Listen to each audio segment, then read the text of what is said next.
রাতে হঠাৎ করে পায়ের মাংসপেশিতে টান ধরছে, আপনি ঘুমাতে পারছেন না, উঠে পা সোজা করছেন। এই সমস্যা থেকে মুক্তি পাওয়ার জন্য একটা বিখ্যাত এক্সারসাইজ আপনাদেরকে দেখাবো, যেটা করলে 10 মিনিটেই কিন্তু আপনি আগের অবস্থায় ফিরে আসবেন। তো এইটা দেখানোর আগে যাদের এই সমস্যা আছে তাদের অবশ্যই জেনে রাখা ভালো যে এই সমস্যাটা কেন হয়। দেখুন, এই সমস্যার পেছনে বেশ কিছু কারণ আছে। 1 নম্বর কারণ হচ্ছে রক্ত নালীতে যদি কোনো বাধা প্রাপ্ত হয় বা কোনো ব্লকেজ থাকে, সেক্ষেত্রে এই সমস্যাটা হতে পারে। সাইটিকা নার্ভের ওপরে চাপ লেগেও কিন্তু এই সমস্যাটা হতে পারে, এবং বিভিন্ন ভিটামিনের অভাবে মানে ইলেকট্রোলাইজ ইমব্যালেন্সের কারণেও হতে পারে, মানে ক্যালসিয়াম, পটাশিয়াম, ম্যাগনেসিয়ামের অভাবেও এই সমস্যাটা হতে পারে।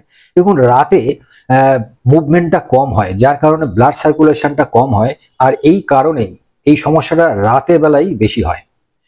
যাদের বিশেষ করে বয়স হয়ে গেছে, মাংসপেশি দুর্বল, নার্ভের সমস্যা আছে, তাদের ক্ষেত্রে এই সমস্যাটা হতে পারে। এবার চলুন আমরা এক্সারসাইজটা দেখে নিই, যেটা করলে এই সমস্যাটা থেকে আপনি ইনস্ট্যান্ট মুক্তি পাবেন 10 মিনিটের মধ্যে, এবং ভবিষ্যতে এই সমস্যাটা আপনার আর আসবে না যদি ব্যায়ামটা করতে পারেন। পায়ের পাতা দুটো সামনে পেছনে ফ্লেকশন এক্সটেনশন এইভাবে করতে হবে। এইভাবে 3 থেকে 4 মিনিট করতে হবে ফ্লেকশন এক্সটেনশন।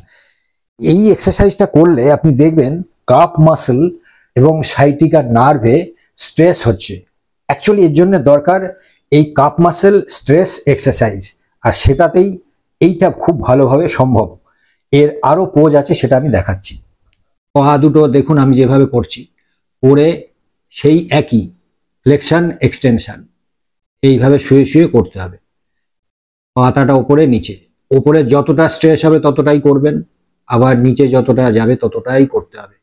এইটা করলে কাপ মাসেল স্ট্রেস এক্সারসাইজ হবে।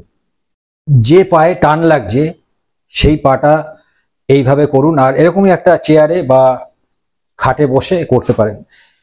পাটা উঁচু করে সেই রকম ফ্লেকশন এক্সটেনশন এইভাবে বসে বসেও করতে পারবেন। এইভাবে 3 থেকে 4 মিনিট করুন, দেখবেন 10 মিনিটের মধ্যে আপনি আগের অবস্থায় চলে আসবেন।